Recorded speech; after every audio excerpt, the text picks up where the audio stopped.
अमरावतीत अल्पवयीन मुलीवर चाकू हल्ला करण्यात आलाय। अमरावतीतील राजपेठ अंडरपास मधली ही घटना आहे। एकतर्फी प्रेमातनं हा हल्ला केल्याची माहिती आहे। कॉलेजला जात असताना हा मुलीवर हल्ला करण्यात आलेला आहे। आरोपीला पोलिसांनी ताब्यात घेतलाय।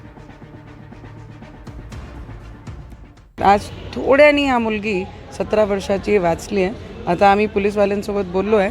कडक से कडक कारवाई करण्याचे आम्ही त्यांना सांगितलंय सुद्धा आहे आणि पोस्कोपासून सगळे कलमा त्याच्यावर लागलेले आहे। कारण जेव्हा मुलीसोबत बोललो तर तिने स्पष्ट सांगितलं आहे की वारंवार तक्रार केल्यानंतरही सुद्धा तो माझा मागा सोडत नव्हता आणि ती फर्स्ट इयरमध्ये आहे आणि जी लहान मुलगी त्याला एवढं समजत नाही, तर त्या पद्धतीने आज तिच्यावर कारवाई पुढे पोलीसवाले करन।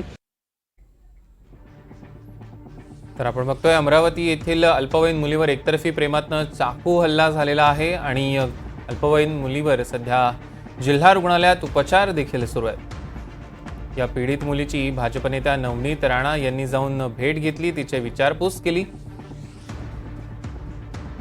आणि अटक केलेल्या आरोपीला फाशीची शिक्षा द्या अशी नवनीत राणा यांनी मागणी केलेली आहे।